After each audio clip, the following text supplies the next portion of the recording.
Há algum tempo atrás, este querido amigo, professor Railton, colega de caminhada de tantos anos de ensino de filosofia, por mais de uma década, ele me contou que um de seus alunos, um tanto revoltado, lhe disse que não precisava daquelas aulas de filosofia.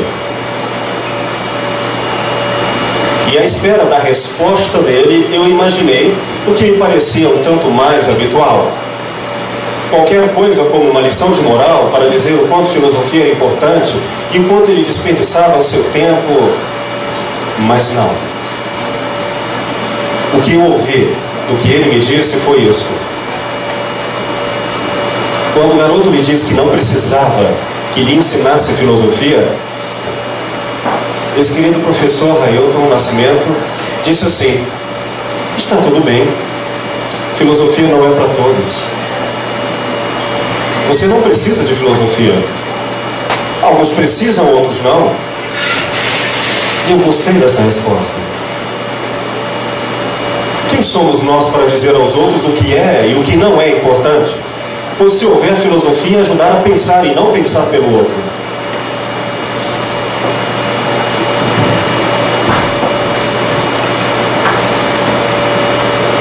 A filosofia, quando se diz que não é para todos, não é porque ela não se oferta a todos.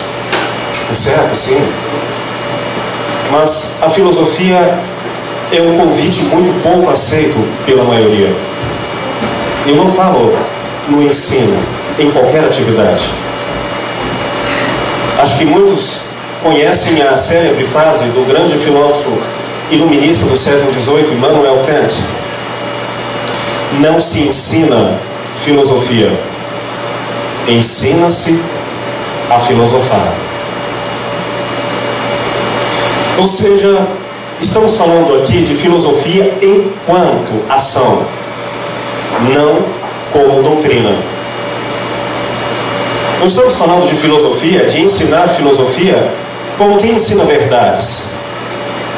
Ensinar filosofia é ensinar a pensar. Ora, é bem lembrado que Nietzsche nos advertiu a respeito. Não podemos tratar os outros como pregos e nossas verdades como martelos. Ainda mais se quem o fizer for chamado de professor.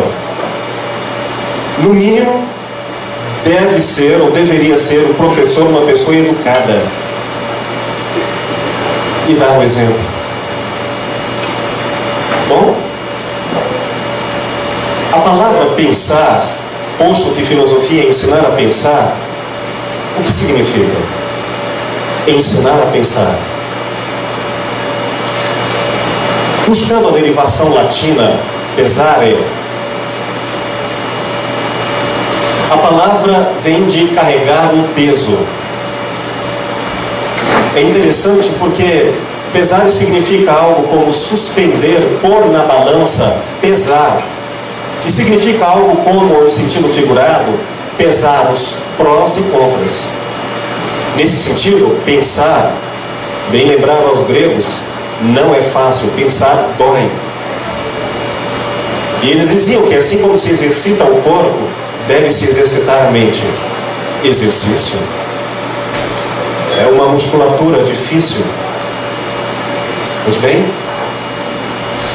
mas isto é teoria ou é prática? Ensinar filosofia, aprender filosofia. Já pensaram sobre isso? Todos aqui já tiveram aula de filosofia?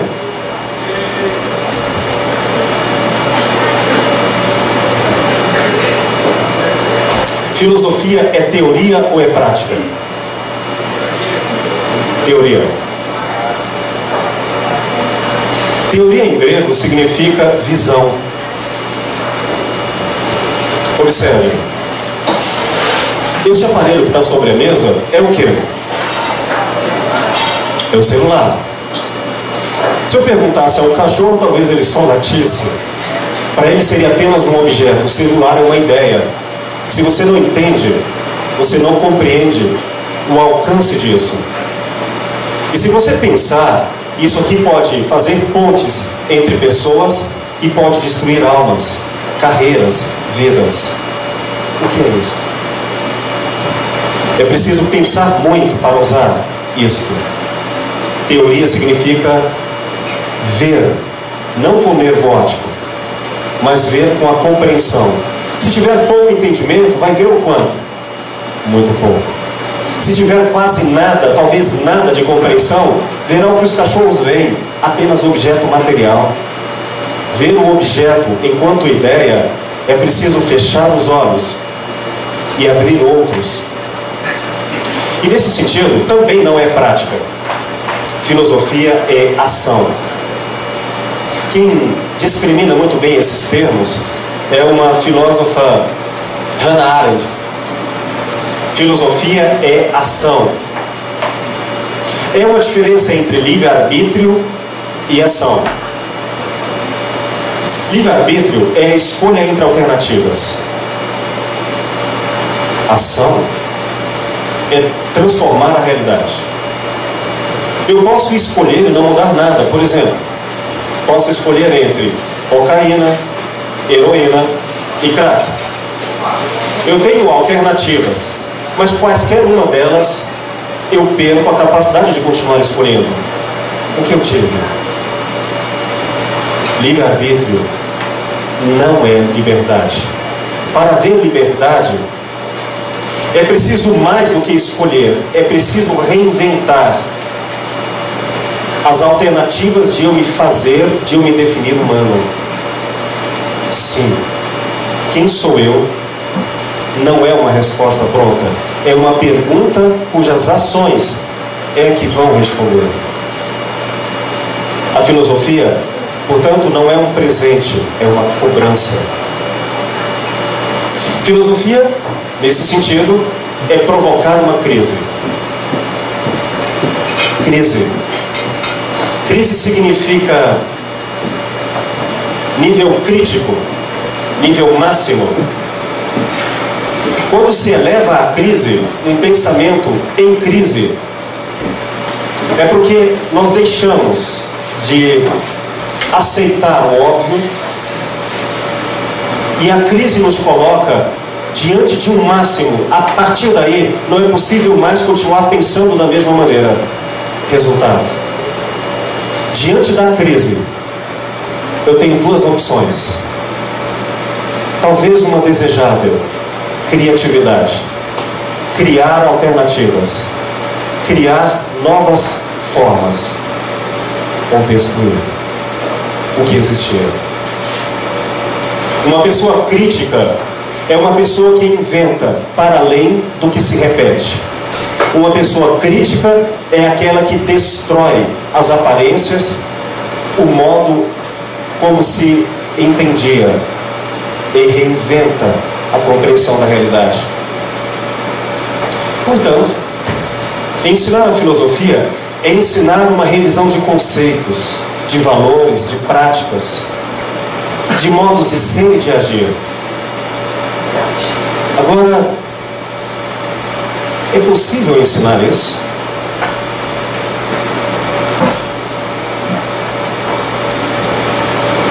Quem queira ensinar filosofia deve carregar o peso do exemplo. O maior de todos os exemplos, eu acho que foi dado pelo mito de Sísifo. Conhecem? Albert Camus, na sua obra O Mito de Sísifo, conta essa tragédia que os gregos fizeram sobre essa personagem. Sísifo, que invadiu o Olimpo, foi condenado ao pior dos sofrimentos. Os deuses adoravam inventar sofrimentos. E o sofrimento de Sísifo era carregar uma pedra tão imensa, pesada, do topo de uma montanha até o alto. E lá chegando, não tendo como segurá-la, ela iria cair. E ele teria que voltar e carregar esse peso de novo. Por quanto tempo? Por toda a eternidade. Os deuses entenderam que Sísifo fora condenado ao trabalho inútil por toda a vida. E nada poderia ser mais cansativo, pior do que isso. Albert Camus, esse grande filósofo existencialista francês, disse que o que os deuses fizeram foi dar a ele algo libertador. Esse homem estava condenado a um martírio eterno. De resto, todos nós estamos condenados à morte. Todos nós estaremos condenados ao trabalho. Todos nós vamos fazer coisas inúteis a vida inteira. E no final, você vai morrer. Não há alternativa B. As pessoas que você ama vão morrer. Tudo o que conhece estará perdido. Para que então viver? Qual a utilidade de pensar?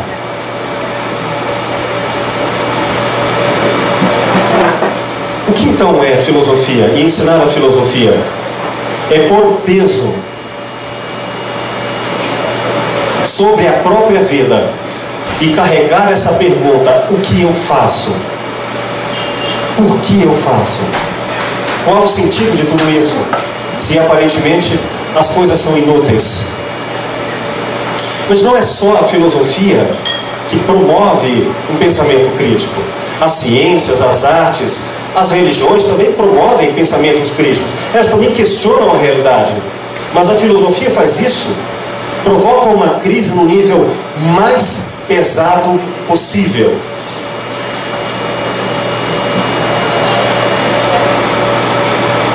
Pensar a coisa mais difícil e mais pesada de toda a vida, penso que é pensar a morte.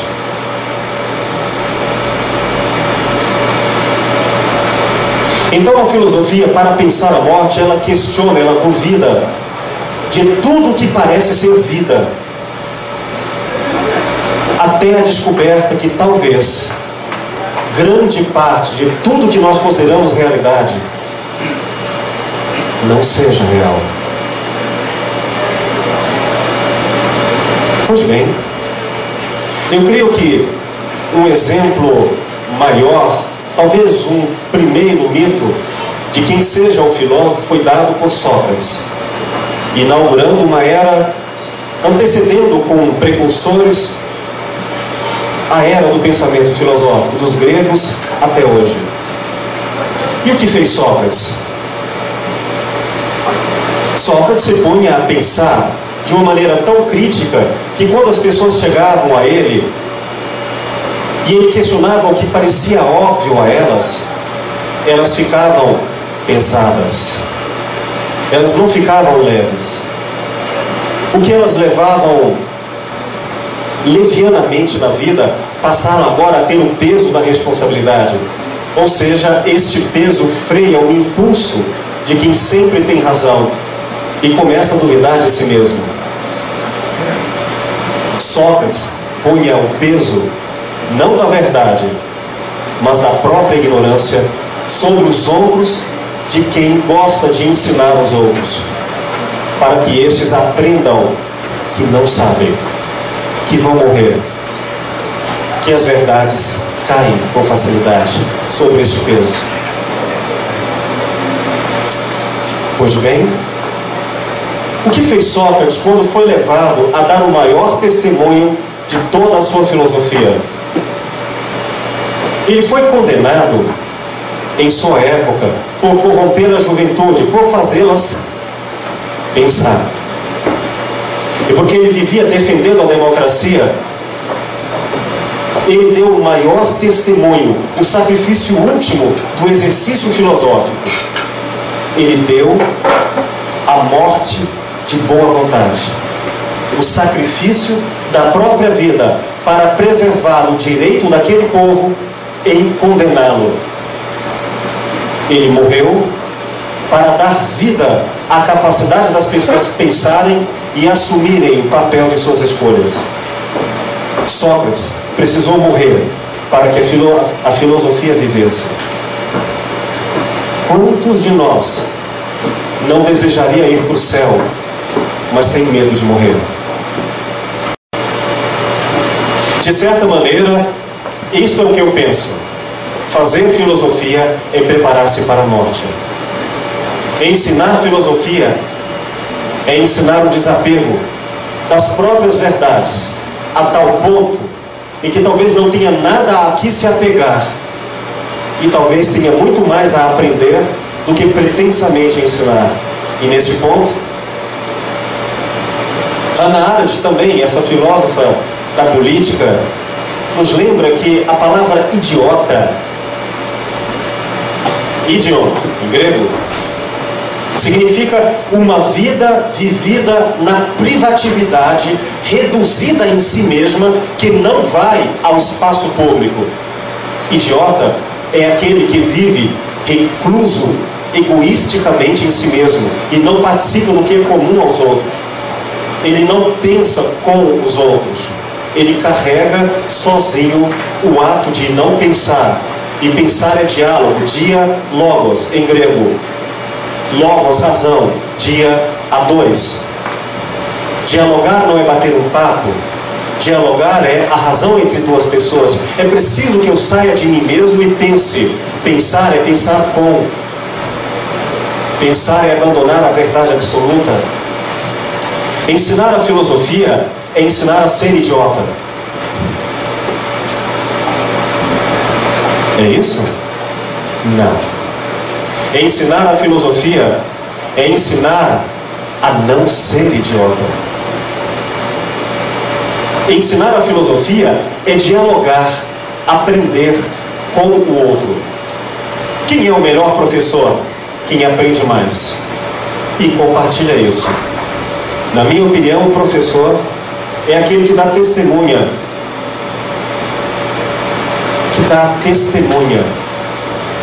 De que é o melhor aluno da turma, tanto que nunca parou de estudar e compartilha isso sempre. Pois bem, nada é mais burro do que o egoísmo, e nada mais é inteligente do que não saber e aprender com. Isto é filosofia. Há na filosofia, me perdoe se isso parece piegas, a alma da filosofia é o amor. O amor ao outro, o amor ao próximo. Filosofia não é dar a vida em suicídio. Filosofia é dar a própria vida em testemunha do amor à verdade, que não está em si. A verdade está naquele discurso, na fala que ainda não foi dita. A verdade está à espera. A verdade é uma escuta à espera do outro. A verdade é um encontro com infinitamente o outro, que podemos chamar também de cidade, a polis, a política, a comunidade. E certa vez, entrevistando a filósofa Olgária Matos, da USP, para o site Só Filosofia, que tenho sido ali articulista, ela me lembra uma ideia que eu transcrevi aqui, outrora recuperada, do grande filósofo Adorno. Diz ela assim: vivemos um mundo de intolerância, de fragmentação política, de fundamentalismos religiosos e ódios étnicos. A filosofia chega a tempo, bem a tempo, para evocar outros valores, sonhar outros sonhos, inventar outras razões para os homens poderem estar juntos. A palavra filosofia guarda em sua etimologia do grego philo, amor, e sofia, sabedoria, a memória de seu significado originário. Se filosofia é, antes de tudo, o amor ao conhecimento, o amor pelo conhecimento, podemos concluir que a atual crise da cultura é uma crise na capacidade de amar.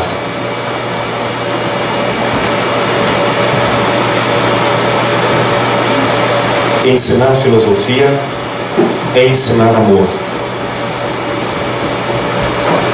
Não substantivo, verbo. Amando, o gerúndio, o movimento. E não há verdade maior do que aquela que ainda não se sabe, à espera de um novo encontro. Creio que o professor de filosofia Tenho aqui dois queridos professores que há mais de uma década doam sua vida por amor ao outro, à procura da verdade, que não é outra coisa senão um encontro. E por isso, a cada nova pessoa, uma nova aprendizagem. Vale a pena?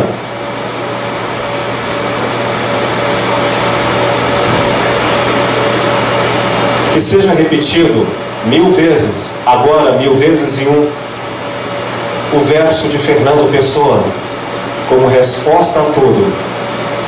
Vale a pena? Valeu a pena? Pois tudo vale a pena, se a alma não é pequena. E por isso, e portanto, eu agradeço a vocês. Muito obrigado.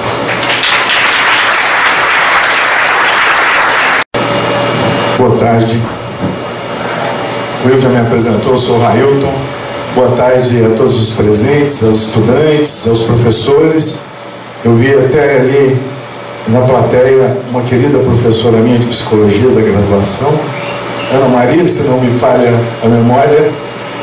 Bom ver o seu sorriso sempre alegre. Boa tarde a todos os funcionários aqui da casa. Quando o Will me propôs essa questão, ensinar filosofia, por quê e para quê, eu disse, caramba, isso é muito sério, essa pergunta é muito complexa, muito profunda. Tá bom, tem 15 anos que eu tento fazer isso. Então eu quero já de antemão dizer para vocês o seguinte, não sei. E passar o microfone para o professor Marconi fazer as considerações dele. Acho que essa é uma resposta autenticamente filosófica. Mas, apesar dessa minha constatação, dessa minha dificuldade em responder essa questão, vamos conversar um pouco. Vamos colocar outras questões anteriores. Primeiro, o que é filosofia? Para se falar sobre ensinar filosofia, o que é filosofia? Existe uma compreensão universal do que seja filosofia? Quando estudamos, percebemos que existem várias compreensões sobre o que é filosofia. Não existe uma filosofia, mas existem filosofias. Essa é uma realidade. Essa questão, o Gilles Deleuze trata bem numa obra que eu indico para quem quiser ler, o que é filosofia. E a saída do Deleuze é dizer que a filosofia é uma atividade de produção de conceitos, né? E eu não vou me ater também a essa questão, eu vou colocar aqui outras questões. E que filosofia ensinar? Tá? É possível ensinar filosofia? Alguns vão dizer que não é possível ensinar filosofia.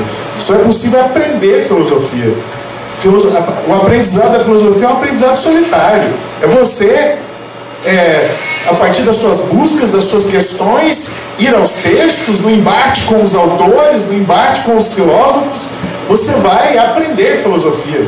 O máximo que alguém pode fazer é despertar em você essa busca. Mas ensinar filosofia seria algo inútil. E aí uma questão grave que se liga a essa: como ensinar filosofia hoje a quem não quer aprender nada, e muito menos filosofia? Quem é professor e quem trabalha com faculdade, escola, eu acho que entende a gravidade dessa minha proposição aqui, né? Ensinar filosofia para quem não quer aprender. Por que não quer aprender? Não vamos culpar também. E aí tem toda uma questão social a ser analisada, tem toda uma série de condicionantes, né, que se colocam. E aí, para falar da filosofia, e eu vou falar desde o olhar de professor do ensino médio, e eu também sou professor universitário, mas eu quero me focar aqui no ensino médio. Nós estamos secundaristas aqui, inclusive, que me ouvem agora. A disciplina de filosofia tem um histórico de instabilidade. Você pega, por exemplo, o Império, a época do Império, Brasil, Império.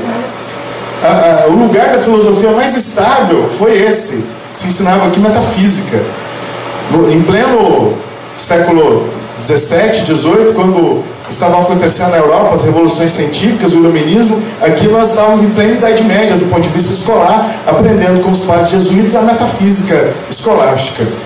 Com a República, a filosofia também sempre teve um lugar instável. A República Brasileira, marcada por ditaduras, inclusive, A ditadura é inimiga da filosofia, porque vê na própria filosofia uma contestação à atividade crítica que problematiza, que contesta, que não aceita o dado, o imposto, que afirma a liberdade. E aí nós temos uma filosofia completamente amordaçada, limitada, e que de quando em quando tinha a possibilidade de fazer parte do currículo escolar. Essa é uma outra realidade. A filosofia, ela retorna realmente ao nosso currículo com a redemocratização, mas também com muita dificuldade. Foi preciso uma lei obrigando, a LDB, uma lei das diretrizes e bases da educação brasileira, número 93/94, do ano de 96, obrigando, primeiro, o ensino de conteúdos de filosofia. A filosofia, ela voltou obrigatoriamente como conteúdo, e ficou vago, ótimo. Então o educando tem que apresentar domínio de conhecimento de filosofia e sociologia necessários ao exercício da cidadania ao final do ensino médio. Beleza, como? Por quê? Para quê? Né? Isso não foi respondido. Foi necessária uma outra lei determinando, que foi a Lei 11.684 do ano de 2008, aos auspícios lá do Fernando Haddad, já no governo Lula, que foi a lei que tornou a disciplina filosofia realmente obrigatória. Foi em 2008 agora que essa questão foi de fato finalizada. Toda uma discussão que o professor Mardoni participou, e vários professores aqui participaram em Goiás e no Brasil inteiro. Pois bem, a quem ensinar filosofia? Essa é uma outra questão. Vamos colocar mais questões. A quem ensinar filosofia? A quem está interessado. E quem está interessado hoje em aprender filosofia e estudar filosofia? Quem está interessado? Os secundaristas? Os universitários das humanidades? Os estudantes que estão lá na faculdade de filosofia? Os rebeldes? Os diferentes? Quem? A quem ensinar filosofia? E quando pensamos em ensinar filosofia na escola, e eu disse que gostaria de trabalhar a partir desse olhar, aí você pergunta, qual é o perfil do estudante secundarista e universitário hoje? Qual é o perfil dele? Os seus determinismos biológicos, culturais, econômicos, hoje o determinismo do consumismo, né? Nós somos educados para ser um parafuso de uma engrenagem, um CPF, basicamente um enchedor de sacolas. Esse é o grande ideal de vida de todos, e a escola prepara para a gente ser um CPF, um parafuso de uma engrenagem complexa, para sermos meio e não fim de nada. É isso que nós estamos sendo preparados, e esse estudante está dentro desse determinismo também, ele assimila esse determinismo. Os determinismos tecnológicos, nós falamos muito hoje da questão da tecnologia, das redes sociais, da internet. Hoje nós temos um jovem que fica mais à frente do computador do que a televisão. Tem pesquisa mostrando isso cada vez mais. Tanto que as grandes empresas de comunicação, as grandes empresas que detêm as redes de comunicação, TV, elas estão preocupadíssimas. Preocupadíssimas com o quê? Com essas novas tecnologias que a internet trouxe. Por quê? Estão de alguma maneira questionando a sua hegemonia e fazendo com que elas tenham que repensar o seu negócio, como fazer o seu negócio, incluindo essas novas tecnologias. Você tem um estudante, então, que não é mais aquele mero telespectador também, que está lá nas redes sociais. É verdade que muitos jovens estudantes nossos, queridos, tweetam e colocam no Facebook o que eles estão comendo, ou quem eles estão comendo, desculpa falar isso aqui, para onde eles vão à noite, enfim, qual é a balada, compartilham coisas sem nem saber direito a origem, por quê, para quê, mas saem compartilhando coisas, enfim. Eu fiz uma questão certa vez, quando os jovens começarem a parar de compartilhar basicamente o que eles comem ou quem eles comem, e começarem a realmente compartilharem coisas no sentido do questionamento dessa ordem vigente, política, social, aí aquela velha revolução é uma realidade, viu? Os jovens também são marcados por uma carência, aí tem a questão familiar que se envolve isso aí. Você tem um bando de gente sem pai, sem mãe hoje em dia, o pai, a mãe, a internet, sei lá, ainda a TV, um bando de órfãos de pai e mãe vivos, né? Extremamente carentes, essa é a realidade. E também uma geração de indiferentes. Esse indiferentismo, é o indiferentismo ao outro, ao sofrimento do outro. Indiferentes às questões sociais, coletivas, políticas. Essa é uma realidade que nós nos deparamos sempre. E aí fica o seguinte: como ensinar filosofia para essa geração? Como estabelecer uma relação de intersubjetividade?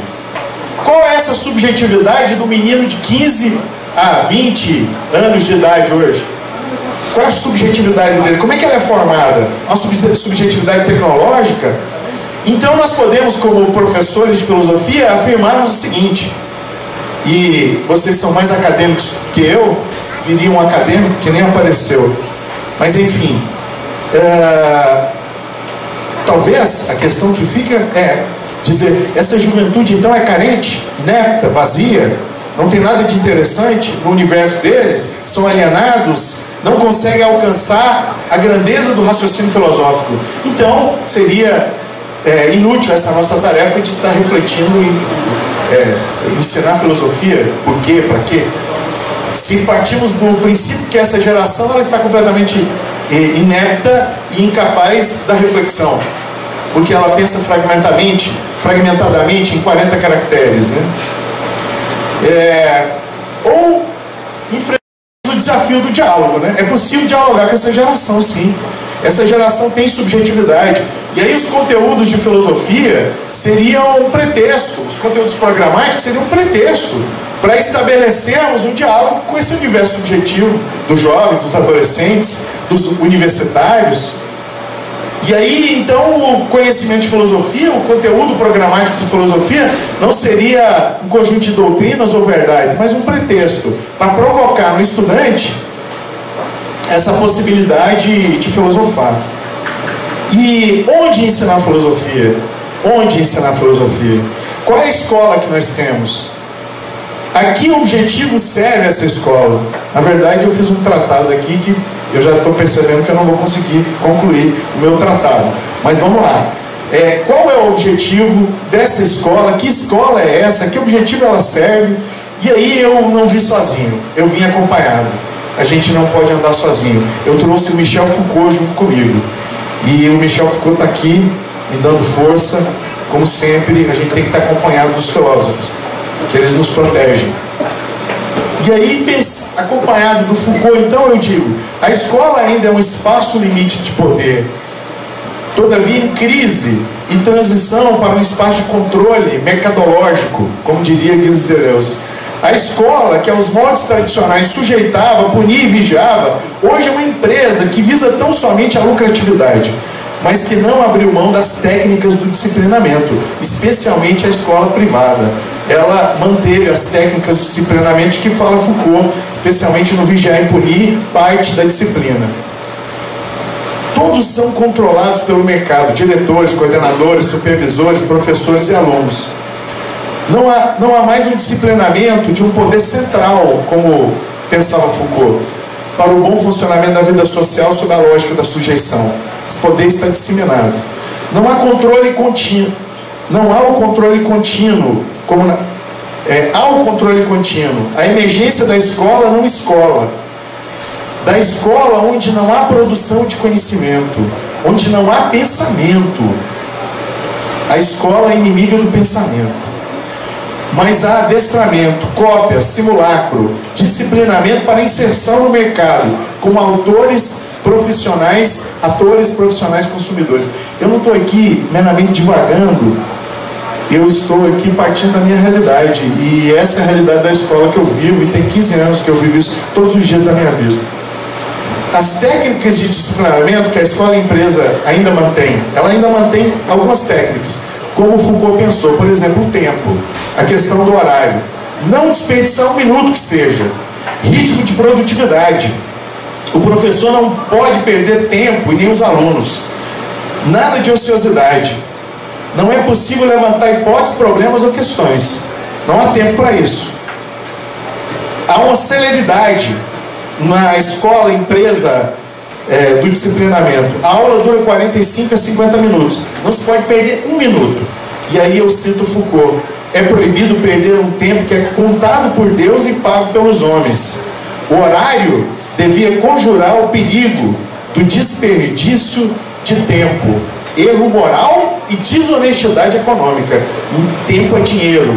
Então, professor, dentro da sala de aula você não pode perder um segundo. Por exemplo, fazendo uma brincadeira, uma piadinha, perdendo o tempo de alguma maneira. O estudante também não pode perder tempo, por exemplo, pensando, fazendo perguntas, levantando questões. Isso é inútil. Tá? A disciplina, outra técnica mantida. A disciplina. E aí tem uns jovens ali em cima conversando durante toda a nossa fala. E é interessante observar isso, né? A disciplina. Talvez eles estejam certos. Talvez eles estejam certos. Né? E nós somos muito disciplinados e nos incomodamos com a indisciplina. E a escola, principalmente nós professores, né? Nós queremos um público totalmente adestrado, silenciado, calado, mesmo que não entenda nada, mas que nos ouça e nos dê a sensação de que a gente ensinou, de que a gente fez uma aula maravilhosa, sem interlocução nenhuma, sem diálogo nenhum. Você despeja 50 minutos ou 1h30 de aula em cima, sai suado e feliz, sem ter ouvido uma questão do estudante e sem ter conversado com o estudante. Não deve haver conversa, manifestações, risos, levantamento de polêmica. Escola boa é escola com disciplina. Isso agrada os pais, dá resultado para a empresa. Os alunos devem ficar passivos, inertes, dóceis, disciplinados, ouvindo verdades do docente e aprendendo a docilidade, a sujeição. São objetivados, coisificados, petrificados. Base dessa disciplina, trabalhando as ideias do Foucault: classificação e distribuição de lugares, olhar hierárquico, sanção normalizadora e sua combinação num procedimento que lhe é específico, o exame, a prova. A simbologia, devem assimilar os sinais. Por exemplo, quando o sinal toca, já internaliza, sem a necessidade do fiscal de corredor, que sua hora de entrar para a sala já chegou, todos devem entrar, sentar e ficar disciplinados, esperando o mestre. Os corpos disciplinados, enfileirados, devem controlar suas necessidades fisiológicas e suas inquietações naturais. Nada deve perturbar a aula e o não desperdício de tempo e a atenção passiva deve ser a máxima maior. Não se pode sair da sala. A sala são compartimentos apertados, muitas vezes com superlotação. Inclusive, no ano passado, o secretário de Educação apresentou uma lei aqui na Assembleia Estadual que tornava ilimitados o número de alunos por sala. O Thiago Peixoto, secretário de Educação do governador Marconi Perillo, dizia, através da lei, que o dono de escola ou qualquer estabelecimento poderia colocar 1.000, 2.000, 3.000 alunos. Claro que eu estou aqui trabalhando com o exagero que a própria lei abre, né? E, enfim, então, mas hoje você tem salas de aula com compartimentos apertados, aí você precisa de ar-condicionado, quando um gripa é uma coisa extraordinária. É o espaço limite, né? O lugar do confinamento. Por incrível que pareça, em pleno século XXI. A celeridade dos corpos está em função do funcionamento da máquina escolar em respeito ao tempo e poder. Celeridade, rapidez. Tocou o sinal, a escola, você tem que sair rápido e não perder um segundo de tempo, não chegar um minuto atrasado. Você, professor, se tiver congestionamento ou qualquer coisa assim, dane-se você. Saia voando por cima dos carros, porque você não pode chegar um minuto sequer atrasado, porque você não pode desperdiçar o tempo contado por Deus e pago pelos homens. Transmissão de conhecimento. Dóceis, os alunos recebem passivamente o saber-verdade do professor. E aí eu cito Foucault: a forma da domesticidade se mistura a uma transferência de conhecimento. E aí eu transfiro o conhecimento para o estudante passivo, com o corpo docilizado. Menos aos domingos e festas. E aí o Foucault narra a experiência de uma escola de desenho para aprendizes, ocorrida em 1737. Nela, o estudo ocorria 2 horas por dia, menos aos domingos e festas. Hoje, Goiânia é o exemplo para o Brasil, de escolas que fizeram o nome aqui, grandes escolas de ensino médio que fizeram o nome colocando aula nos feriados, sábado e domingo. Inclusive fazendo propaganda dizendo: aqui nós temos aula no domingo e aqui nós temos aula no feriado também. E se você não brincar, o pessoal coloca, é uma coisa impressionante. Professor, morreu o pai do professor, ele tem que estar em sala de aula no outro dia, porque a máquina tem que funcionar. Vai lá, enterra rapidinho e volta para a sala de aula. A máquina tem que funcionar, tem que continuar funcionando. Essa é a realidade. Ok. Registros. A escola mantém um caderno de ocorrência, onde o aluno é fichado durante todo o ano, semelhantemente a um meliante. E aí eu cito Foucault: essa vigilância se apoia num sistema de registros permanentes. Então você tem ao final, a menina é fichada, isso é realidade. E aí você apresenta para o pai: ó, seu filho tem a ficha desse tamanho. Um livro geral mantido pelos professores, eu cito Foucault aqui, e adjuntos devem registrar dia por dia o comportamento dos alunos e tudo o que se passa na escola. Esse é periodicamente submetido a um inspetor. Seriação. E aí, essa seriação que dá a noção de progresso do conhecimento. O cara saiu do primeiro ano, foi para o segundo, terceiro, progrediu no conhecimento. Docíssima ilusão. Possibilidade de um controle, e aí a seriação, cito Foucault: possibilidade de um controle detalhado de uma intervenção pontual, de diferenciação, correção, de castigo e eliminação, a cada momento de tempo. E aí, partindo para uma conclusão desse tratado, só vou fazer algumas referências ao que eu falaria assim com mais vagar, e o tempo aqui é realmente curto. A escola é prima irmã do exército e do convento, do claustro. E o Foucault vai mostrar isso muito bem no Vigiar e Punir, certo? Na seção que ele fala da disciplina. Ele vai mostrar, como arqueologista, né, essa questão de maneira muito interessante. E eu fico aqui tentado a aprofundar, mas tenho tempo, né, pessoal? Eu estou limitado também, disciplinado aqui ao tempo. O exame. O exame é um controle normatizante, uma vigilância que permite qualificar, classificar e punir. Estabelece sobre os indivíduos uma visibilidade através da qual eles são diferenciados e sancionados. Cerimônia do poder e a forma da experiência, a demonstração da força e o estabelecimento da verdade. Ela é a coroação dos processos da disciplina. Ela manifesta a sujeição dos que são submetidos como objetos e a objetivação dos que se sujeitam ao exame, à prova. Os alunos são submetidos a exame. E aí a escola se tornou um aparelho de exame ininterrupto. Prova toda semana, toda semana, toda semana. O professor avaliado continuamente. A escola é essa máquina, essa engrenagem, onde o tempo não pode ser desperdiçado, exames sempre, alunos docilizados, ouvindo muitas vezes bestialmente o que o professor está dizendo, e assim vai, né?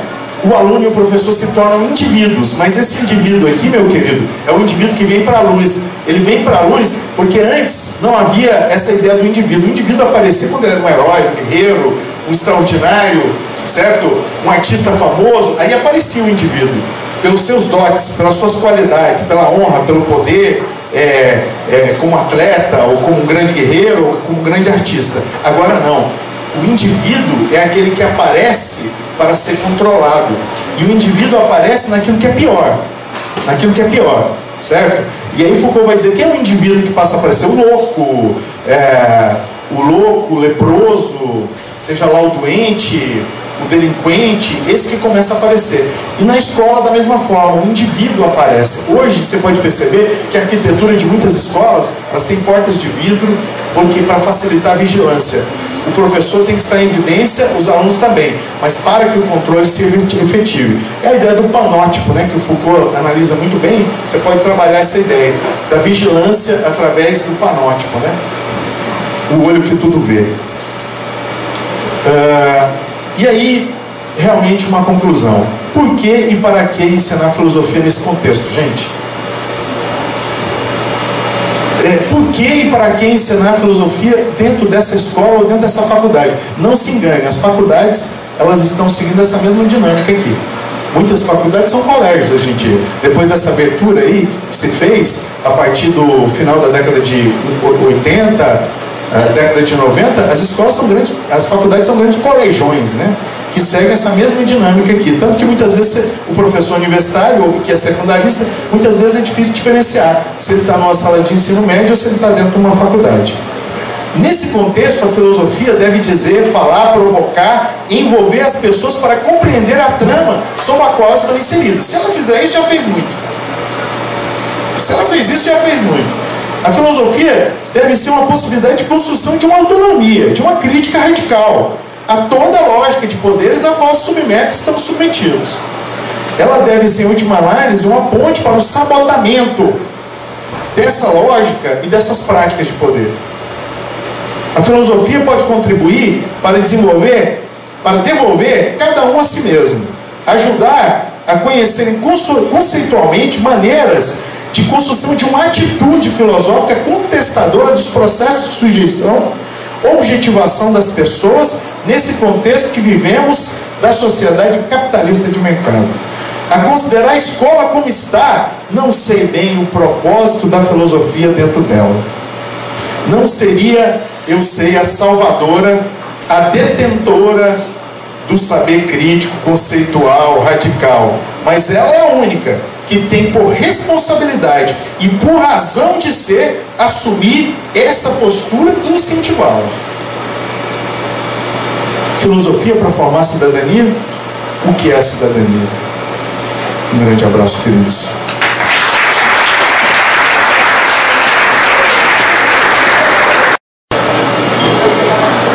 Muito bem, Railton. Obviamente é o seguinte, vamos falar a verdade, né? Eu não deveria estar aqui, eu deveria estar aí, sentado, né? Porque eu só estou aqui porque o professor que foi convidado faltou. Eles me laçaram ali e falaram, não, vem pra cá. Eu entendo, mas... Desculpa, não estou brincando. Eu conheço esse homem há muitos anos de trabalho de excelência. Não é por menos, jamais. Não, eu sei. Não, sem dúvida. Não, mas porque eu estou falando isso porque eu não preparei nada, né? Eu não preparei um texto, não preparei, como os colegas aqui, uma fala organizada, sistematizada. Na realidade, eu me sinto muito bem até de estar aqui.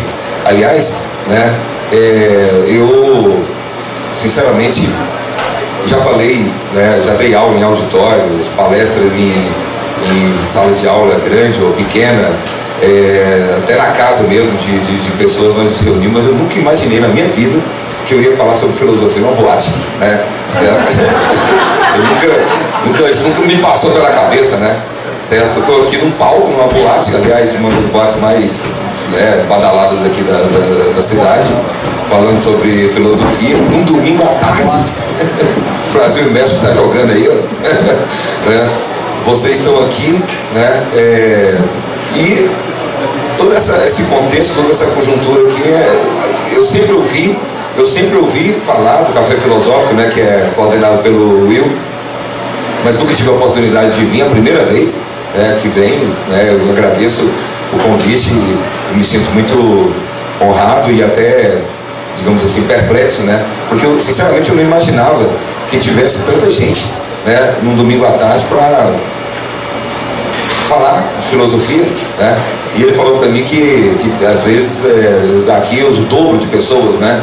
Tem a plateia muitas vezes se estende para esses espaços vazios que tem aí, e realmente impressionante. Vocês estão de parabéns. Eu queria dar parabéns para vocês de estarem aqui, para todos. Algumas pessoas eu estou vendo aqui que eu conheço, né? Para que filosofia, né? Para pensar sobre a filosofia, pensar sobre qual a razão da filosofia, para que ensinar filosofia, ou por que filosofia. Eu me lembro que quando eu decidi fazer filosofia, eu falei para minha mãe tem 30 anos, né, de professora no estado, né? Quando eu falei para ela que queria fazer filosofia, ela botou a mão na cabeça e falou, meu filho, não faça isso, não faça isso. Você vai entrar numa trajetória, né, de muita dificuldade, né? E ela me respeitou a minha decisão, né? Durante o período também da minha graduação em Belo Horizonte, eu tinha vários amigos que faziam medicina, odonto, faziam direito. Aí eu me lembro que na hora nós saímos tomar uma cerveja, aí se perguntava assim, que curso que você faz? Medicina.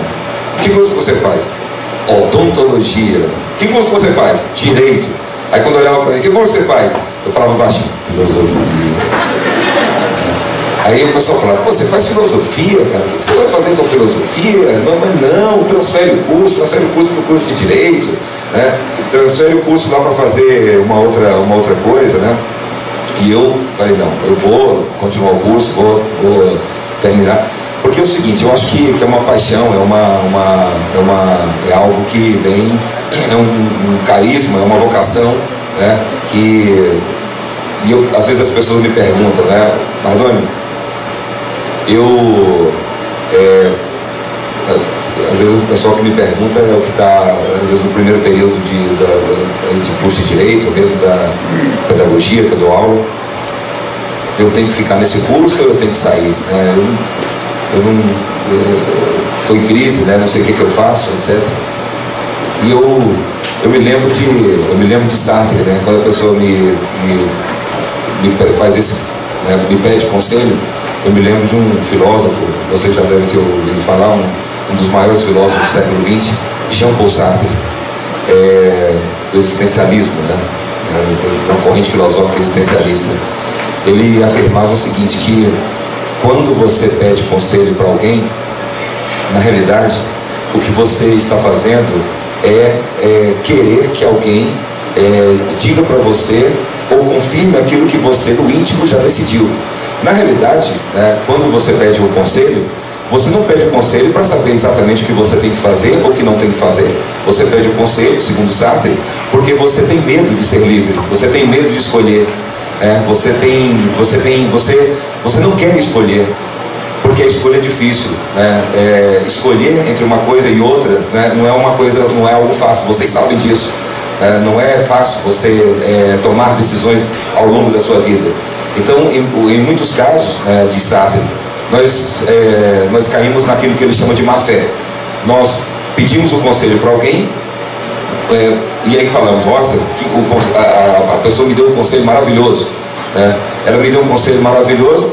O que significa o conselho maravilhoso? Significa que, né, aquilo que a pessoa falou confirma aquilo que eu já decidi no meu íntimo. Mas como eu não quero decidir sozinho e quero ter o apoio de uma outra pessoa para corroborar, para confirmar aquilo que eu já decidi, eu digo, nossa, que conselho maravilhoso. O conselho é maravilhoso porque confirmou exatamente aquilo que eu já havia decidido. O conselho é ruim, né, na medida em que, né, não está de acordo com aquilo que eu quero, né? Então é interessante essa visão, né, do existencialismo, essa visão de Sartre. Mas voltando aqui à questão, né, para que ensinar filosofia? Eu não sei se vocês já viram, alguns de vocês já estou vendo aqui o livro da Chauí, alguém trouxe, não sei se foi o Will, né? Na edição nova dela, na edição nova desse convite de filosofia, a Chauí começa a explicar. A professora Marilena Chauí, professora da USP, né, viva, para mim é uma das maiores, se não a maior filósofa hoje viva, né, do Brasil, com todo respeito a todos os outros filósofos, mas para mim é uma inteligência excepcional, né, uma mulher absolutamente fora do comum, né? E ela vai explicar o que é filosofia, falando sobre um filme, Matrix. Você já deve ter assistido, né? Matrix, não o 2 e o 3, né? Matrix, o número 1, né? O número 1. Matrix é um filme interessante e na realidade é uma releitura do mito da caverna, uma releitura do mito da caverna, que é uma... O que é o mito da caverna? É uma alegoria, na realidade é uma metáfora que foi construída pelo filósofo Platão, quando ele escreveu a sua obra chamada República. É o livro 7º, é o capítulo 7º da República. O que Platão fala, né? Platão fala de uma caverna onde pessoas que nasceram lá dentro estavam amarradas, né, acorrentadas desde crianças dentro dessa caverna, com os olhos e com o rosto voltado para o fundo da caverna. E o que elas viam no fundo da caverna eram sombras, né, eram reflexos daquilo que acontecia fora. Então, na realidade, né, essas pessoas, porque estavam durante toda a sua vida, desde crianças, no fundo dessa caverna, achavam que tudo que elas estavam vendo, né, no fundo da caverna e ouvindo era verdade, era a realidade. Então, é claro, depois o mito afirma que uma das pessoas que estava lá no fundo da caverna sai, né, encontra a luz, percebe que durante toda a sua vida permaneceu enganada. E essa questão, na realidade, esse mito, né, essa alegoria, essa metáfora, é uma forma de dizer o percurso, né, da filosofia. E quando a Chauí ela fala de Matrix, né, desse filme Matrix, levanta a mão quem já assistiu esse filme, o Matrix, né? Beleza. Então olha só que coisa interessante, né?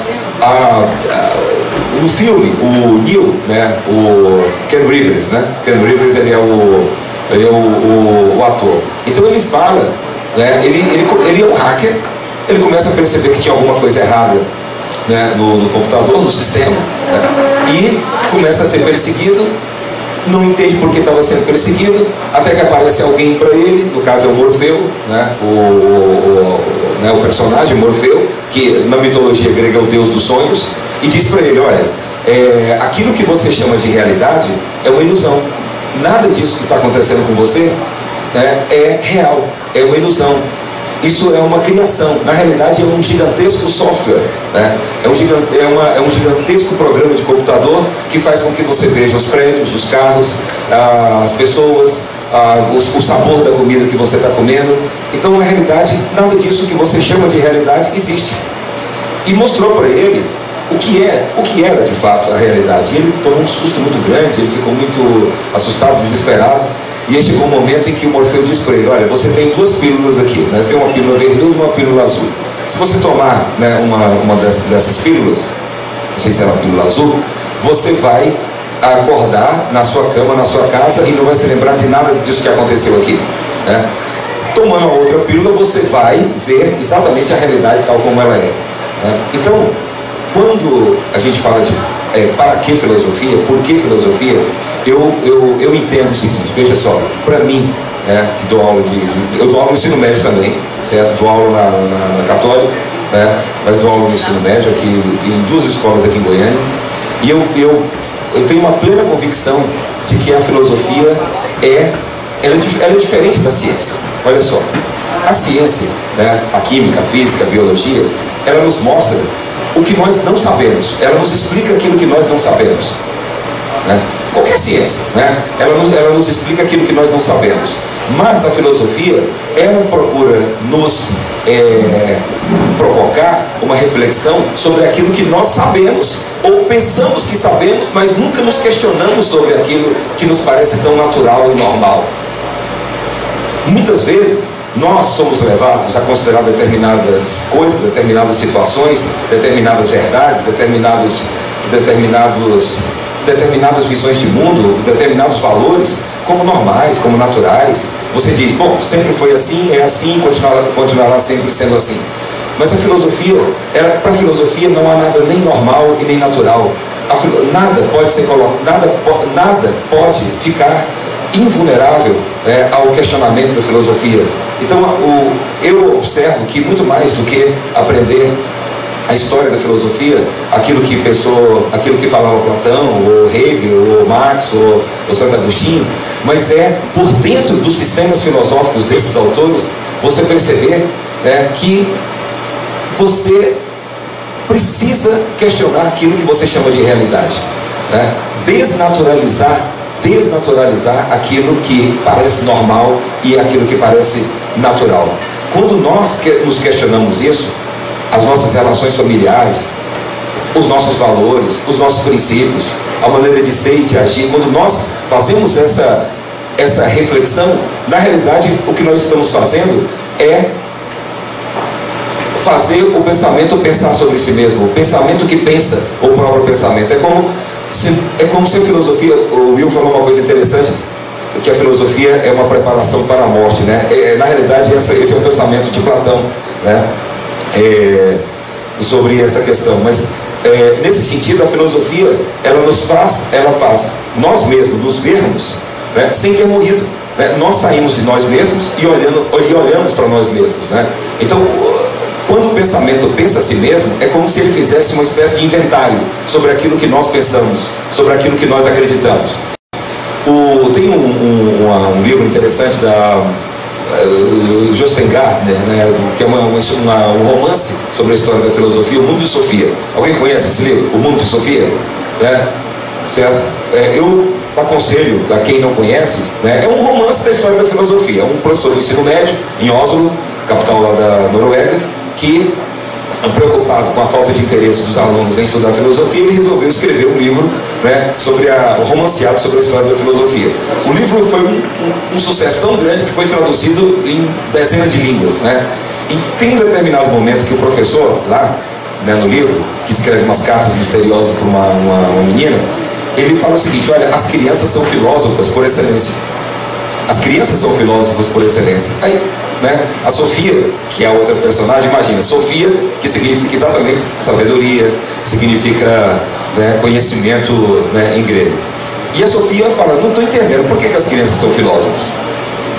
E ele diz: as crianças são filósofos porque elas estão vendo o mundo pela primeira vez, né? Elas não se acostumaram ainda com o mundo, né? Nós nos acostumamos, né? Nós achamos que tudo é normal, tudo é natural, mas as crianças não.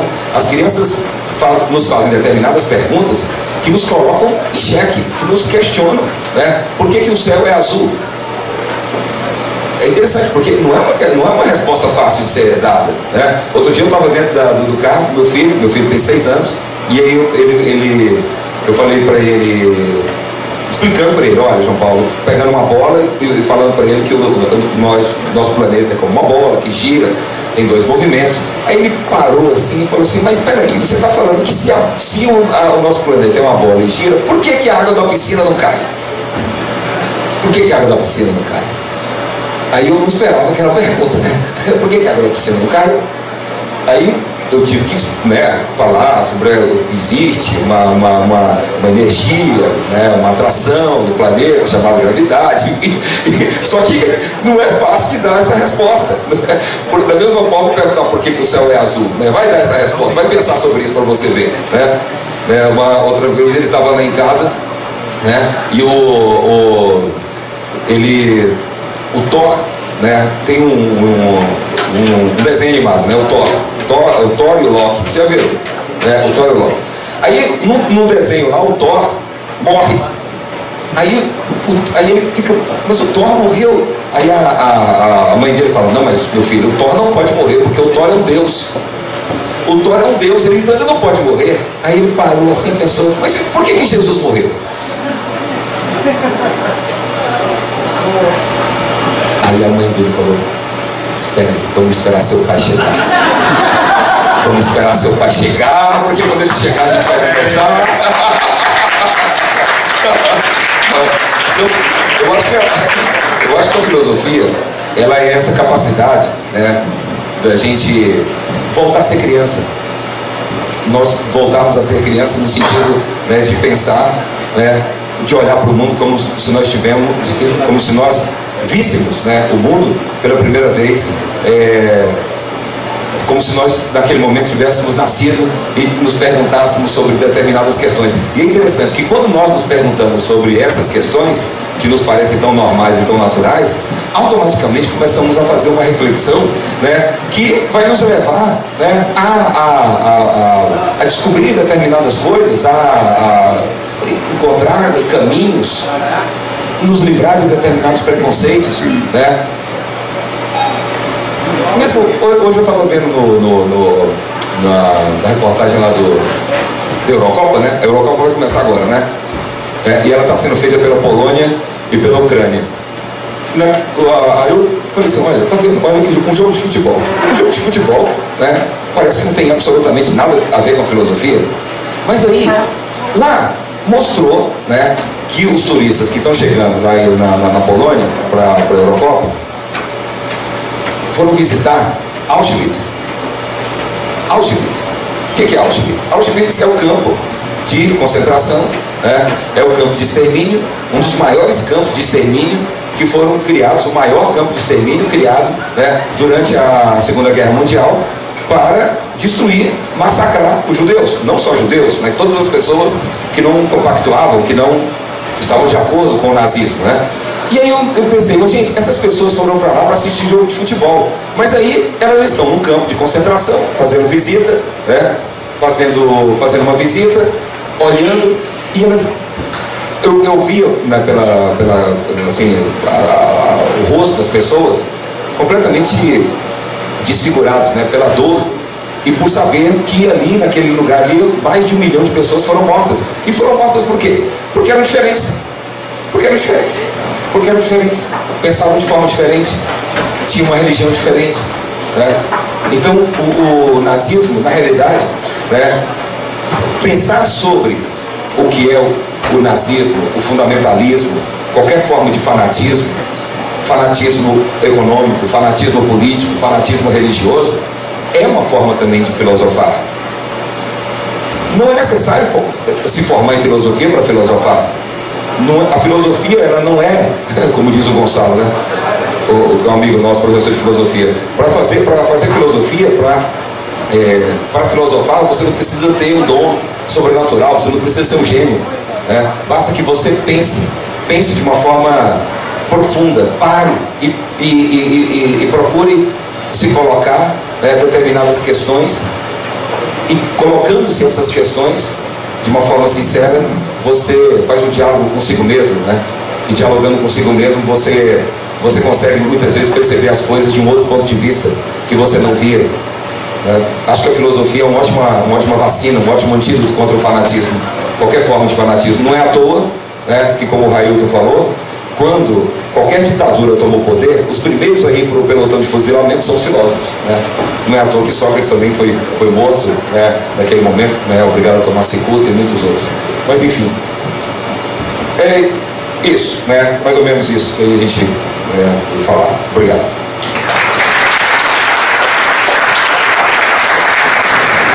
Eu estava preocupado o que eu ia falar, porque o pessoal estava falando antes de mim, já tinham falado tudo, e de repente estava aguardando o meu momento, preocupado com o que falar, aí aconteceu o que aconteceu, né?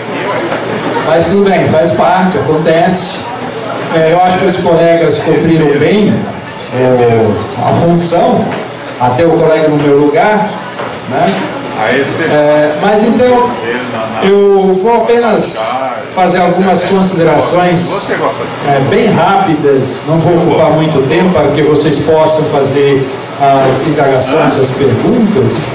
Mas essa temática proposta, ensino de filosofia, por quê e para quê, ela é uma temática bastante pertinente e relevante. Apesar dela não ser nova, né?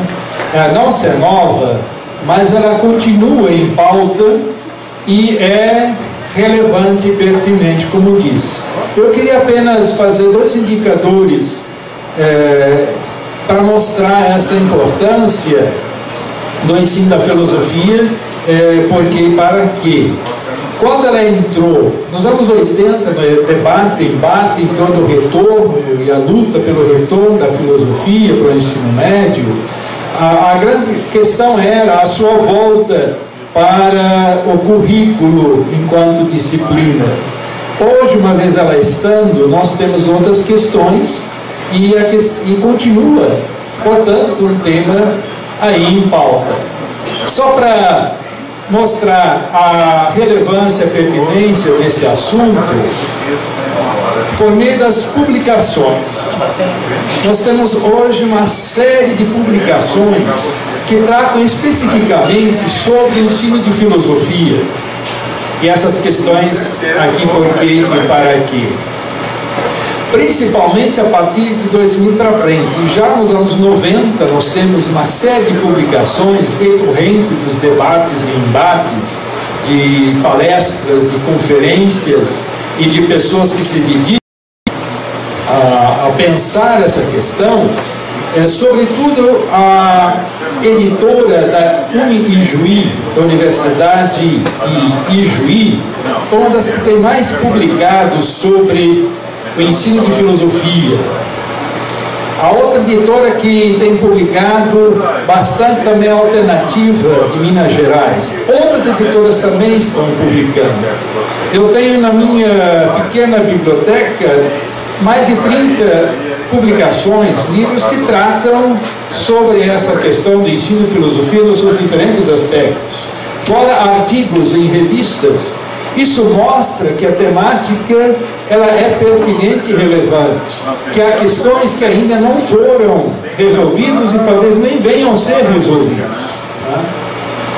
E entre os problemas que aqui foram apontados sobre essa questão, ensinar filosofia, por quê e para quê, eu entendo que essa primeira pergunta, por quê, ela tem mais a ver exatamente com o sentido da filosofia, enquanto a segunda questão, para quê, então está mais voltado para os objetivos, a função e por que então ensinar filosofia, eles tentando fazer uma sistematização daquilo que aqui foi colocado como problematizações, né, em torno disso.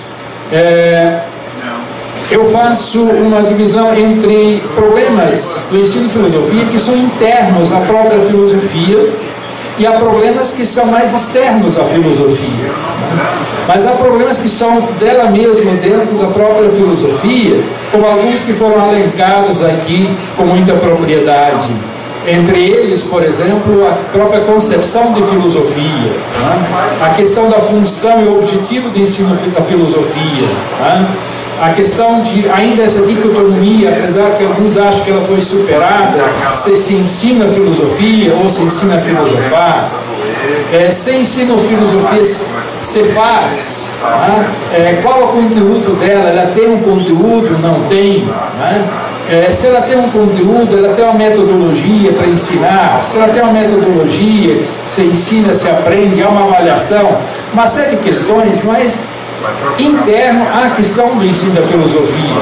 Mas nós temos também, como foi pouco colocado o nosso colega aqui, questões que são externos, problemas ligados ao ensino da filosofia que são externos à própria filosofia, que são mais problemas das condições do ensino de filosofia, que podemos aqui alencar desde a formação de professores, até a própria questão das políticas educacionais, a questão curricular, enfim, o próprio exercício profissional do ensino de filosofia, uma série de questões que se levantam em torno da filosofia.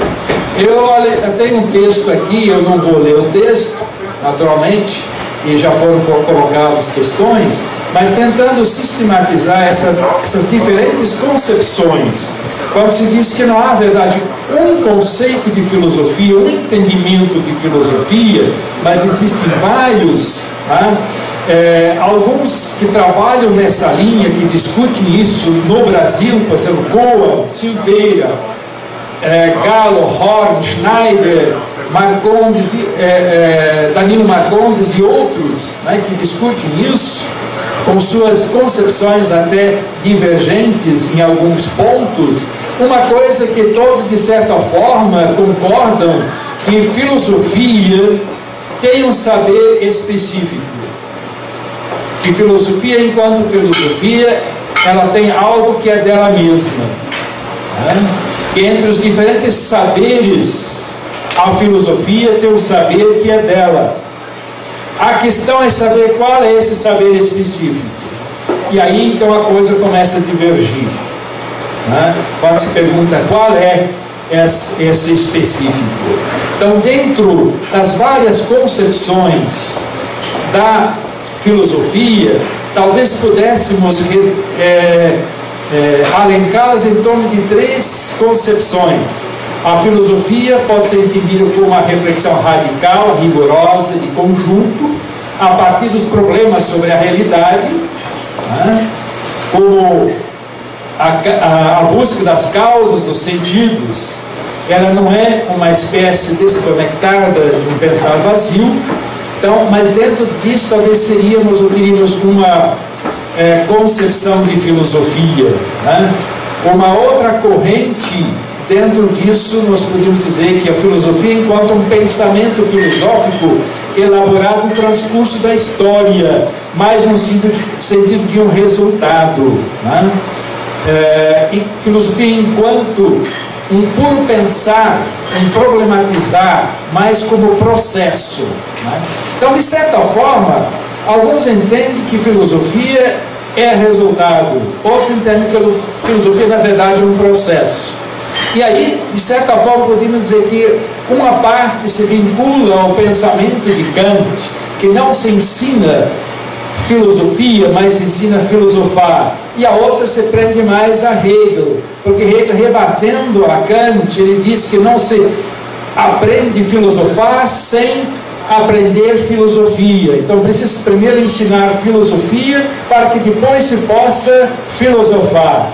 E dentro mais ou menos dessas duas correntes é que a gente tem aí as diferentes concepções variantes entre elas, né? Isso enquanto a concepção de filosofia. No entanto, quando se pergunta para que filosofia, que foi aqui muito bem trabalhado, eu queria apenas retomar um pouco, sobretudo nós temos aqui presença de alunos do ensino médio, né? Segundo, se nós olharmos para as políticas, né? Para a LDB, depois para os parâmetros curriculares, que amplia um pouco mais essa questão da LDB, nós vamos encontrar, então, uma certa concepção de filosofia e, ao mesmo tempo, para que ensinar filosofia. E quando nós perguntamos para que ensinar, por que ensinar filosofia, ou para que ensinar filosofia, sobretudo para o ensino médio, nós temos também nos perguntar o que nós entendemos por ensino médio, né? Qual é o entendimento quando se, na nossa estrutura, né, nas políticas, na estrutura, nessa divisão, nós temos o ensino fundamental, o ensino médio, né, o ensino fundamental, essas duas coisas. O que se espera? Quais são as políticas objetivas para o ensino médio e o que se espera então da filosofia para o ensino básico ou ensino médio? E aí os parâmetros curriculares e a LDB, elas dão algum norte nesse sentido, não muito claro como foi colocado, já desde da LDB coloca-se como uma preocupação voltado para a cidadania, que não fica explicado o que eles entendem por cidadania. E há várias concepções em torno do que é cidadania. Mas se nós olharmos um pouco para as diretrizes, né, os parâmetros e diretrizes curriculares, fica um pouco mais específico quando nós percebemos um certo objetivo para uma certa instrumentalização. Quando nós percebemos que se espera que por meio do ensino da filosofia os alunos sejam capazes de problematizar.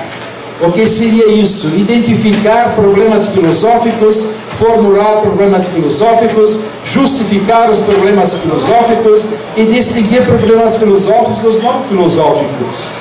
Do outro lado, está uma preocupação que os alunos aprendam a conceituar, conhecer os significados dos conceitos e a atualização adequar os conceitos, que o aluno aprende a argumentar, no sentido de analisar textos, sintetizar textos, interpretar textos, elaborar textos, e também um aspecto atitudinal, no sentido de aprender a conviver no sentido mais ético das virtudes, de ouvir e respeitar os outros.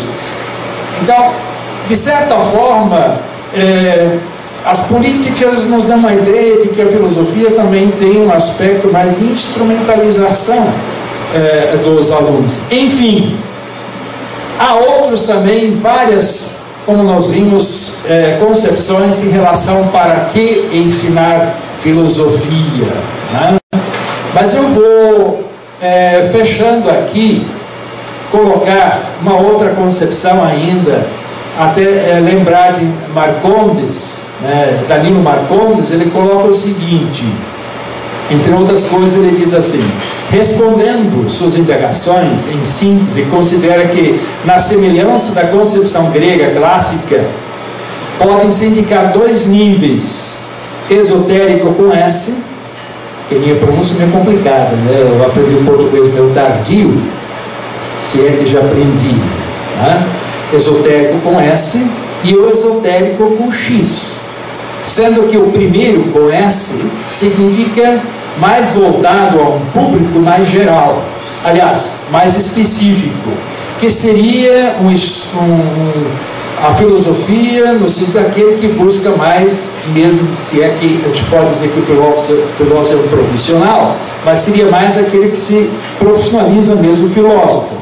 Enquanto que o esotérico com X é aquele público mais geral, que talvez seria exatamente o ensino, os alunos do ensino médio, e dentre eles, como foi colocado no início, nem todos serão filósofos, mas todos terão oportunidade, e pelo menos o mínimo para a sua formação, né?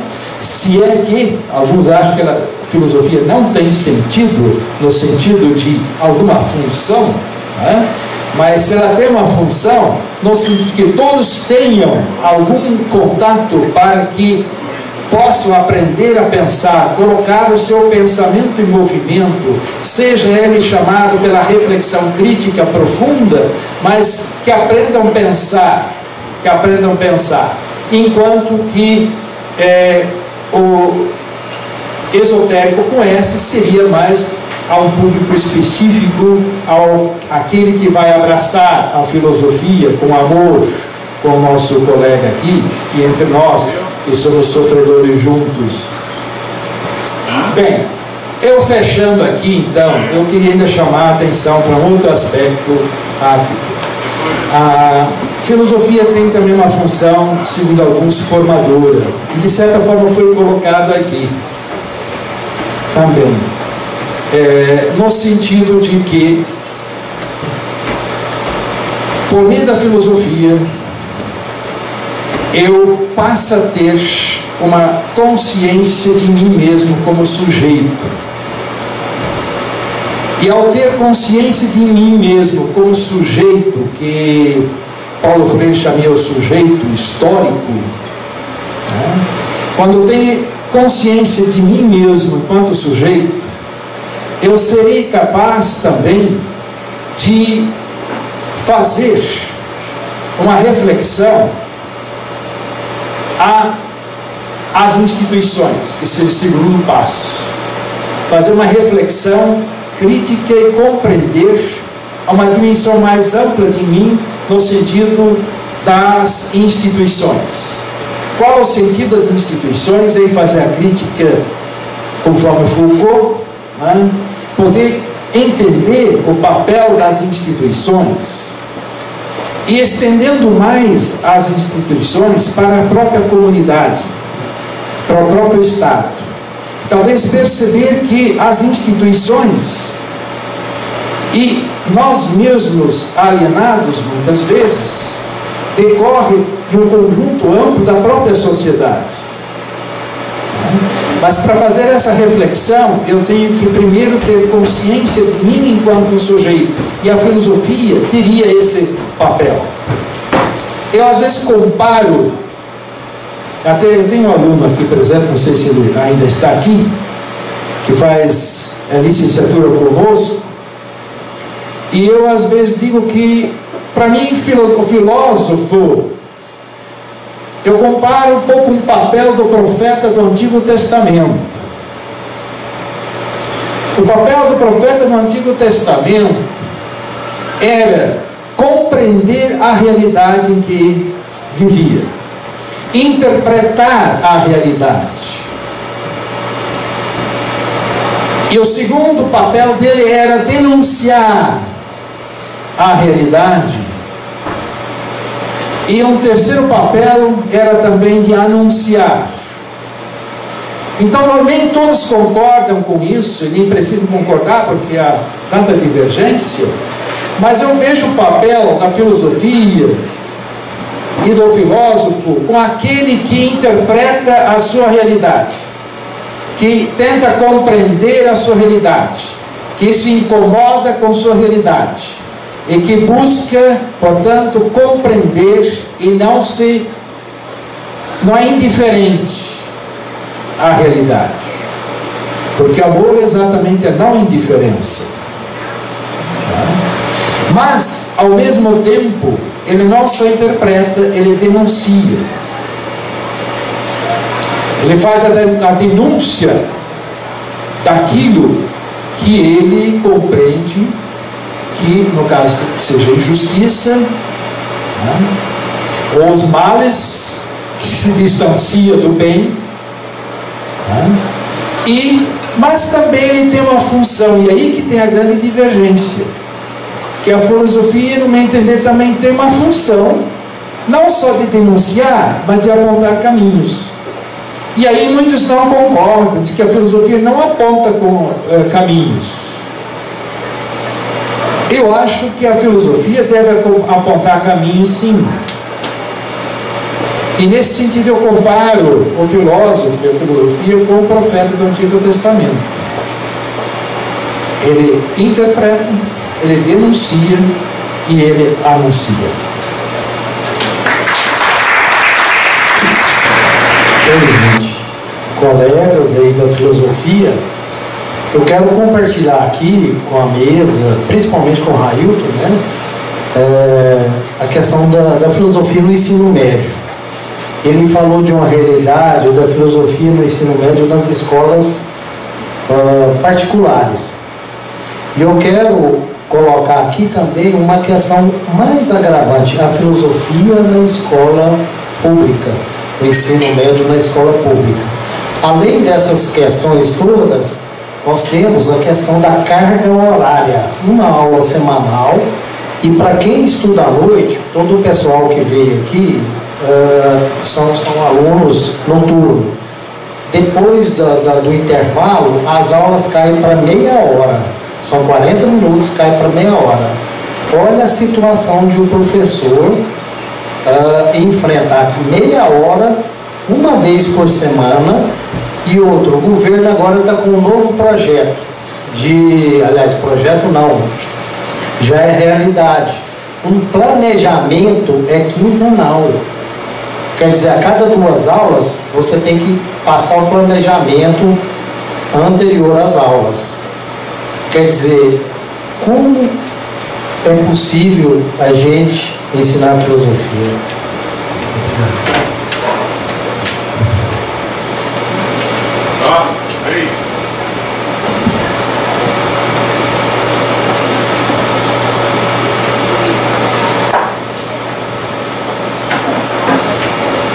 Boa noite, meu nome é Rodolfo, eu sou estudante de psicologia do UFG e me identifiquei bastante com o que o colega, o professor, acabou de dizer a respeito da filosofia no ensino médio.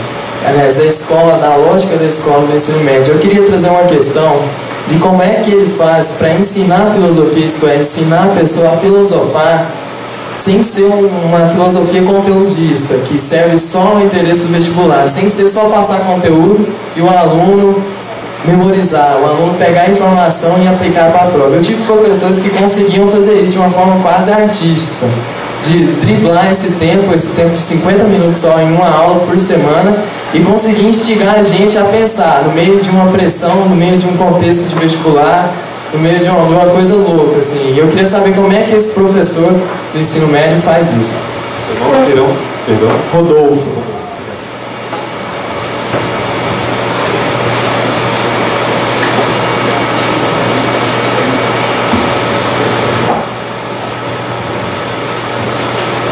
Boa noite, Will. Pergunta para você, meu amigo, né? Camarada. Estou aqui hoje fiz 2 anos de filosofia. Estou voltando justamente porque admiro muito você e o pessoal que está na mesa. A minha pergunta é o seguinte: sou engenheiro civil, gastrônomo, chefe de cozinha e agora estou voltando a fazer filosofia. A minha pergunta: a gastronomia, a história da gastronomia junto com a filosofia. Thank you very much. Obrigado. Mais alguma questão? Assim. Pelo tempo, por gentileza, nome? Maria Lina. Foi colocada a questão do conhecimento voltado para o mercado, seguindo a lógica do mercado. A minha pergunta é a seguinte: qual o caminho que a filosofia aponta né, para quebrar esse ciclo vicioso desse conhecimento reificado que vai passando desde o ensino fundamental até chega à universidade, né, formando professores também que não aprenderam a pensar, que não sabem pensar. Qual o caminho, além da filosofia, dos próprios livros, né, que a sociedade tem como instrumento para poder modificar isso. Obrigado, querido. Mais alguém? Depois mais uma última questão aqui. Boa tarde, meu nome é Lucas. Eu sou aluno de Direito da PUC e assim, minha questão é como vocês fazem para trazer esse ensino médio a questionar de uma forma válida, porque eu até ouvi um comentário de uma emissora aí de TV que fala que o que move o mundo são as perguntas, e eu gostaria de saber como vocês conseguem trazer a atenção dos alunos para essas perguntas, para saber não o que perguntar, mas como perguntar. Muito obrigado. Uma questão aqui, por gentileza, e aí nós passaremos às discussões. Boa noite, meu nome é Rodrigo. É a primeira vez que eu venho aqui ao Café Filosófico. Eu sou professor também, mas da área de Direito, em faculdade de ensino superior privada. Inclusive existe uma certa, não vou dizer que é uma resistência, mas certa dificuldade de conciliar o pensamento jurídico na forma como a gente ensina com a filosofia, porque o pensamento jurídico nas faculdades de Direito é sob uma ótica bem positivista, né, de organização da sociedade, em que é necessário um raciocínio justamente, em certa medida, contrário ao que foi colocado aí do espírito crítico e tal, né? Só aproveitando para corroborar o que algum dos colegas disse aí, que feliz ou infelizmente, penso que infelizmente, especialmente nas faculdades privadas, não é mais um ambiente de excelência acadêmica, né? Me perdoe, esqueci o nome do professor Railton, que mencionou que virou um colajão, e de fato, né, é a realidade que a gente vê todos os dias. A realidade que o professor Railton também mencionou, das salas de aula, aquele aluno docilizado e tal, me lembrou, perdoe a divagação, mas me lembrou na hora, eu anotei aqui, antes do intervalo, o filme, o musical, enfim, The Wall, do Pink Floyd, que pareceu retratar exatamente o que ele disse, e por coincidência passou uma música do Pink Floyd bem no intervalo, na hora. Mas, bom, dito estou dizendo tudo isso porque eu tenho um conhecimento reconhecidamente muito superficial do que aqui está se tratando. Eu tive, no começo do que o Will mencionou aqui, falou sobre que o ensino da filosofia, o ato de filosofar, implica em certa medida em que a pessoa se ponha em crise, né? Isso me lembrou, não sei se estou falando uma besteira muito grande, como ninguém quer crise, né? Tem um ditado popular que diz que a ignorância é uma bênção, né? Eu não sei se isso, se a filosofia tem resposta para isso, porque o objetivo de tudo, ao fim e ao cabo, é a felicidade, né? Eu presumo que tudo isso que está sendo dito e discutido, objetivo, para quem ensinar filosofia, tem também por objetivo final que a pessoa, por meio da filosofia, alcance a felicidade, né? E a única pergunta, de fato, que eu tenho, a dúvida que me surgiu na hora, foi quando o Will falou sobre o mito de Sísifo, né? Eu não compreendi muito bem, Will, porque você disse que, segundo o caminho, ele teria sido abençoado por aquele castigo que lhe fora imposto, porque afinal todos nós passamos por isso por toda a vida, na realidade, aquilo que, no caso dele, no sentido metafórico. Eu só não entendi esse pedacinho. Quanto ao mais, eu fiquei muito satisfeito de ter vindo. Achei muito bom. Obrigado. Obrigado, querido. Ainda bem que é tudo muito fácil, né?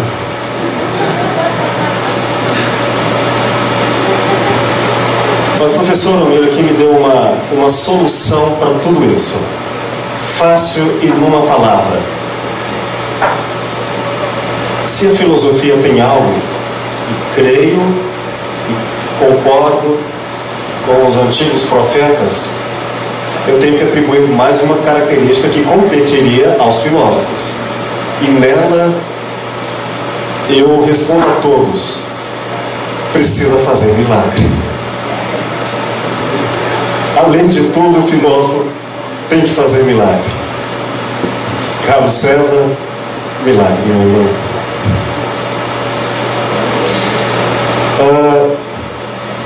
De uma forma geral, isso. O milagre é diferente, a fé é diferente de esperança. Esperança a gente espera de acordo com o que sabe e antevê. Fé, não. Eu acho que de certa maneira é fé. Não é a ausência de raciocínio, mas o raciocínio não dá conta da vida. A vida não é didática. A filosofia não descobre, não descortina a realidade. Ela, no máximo, nos evita os erros.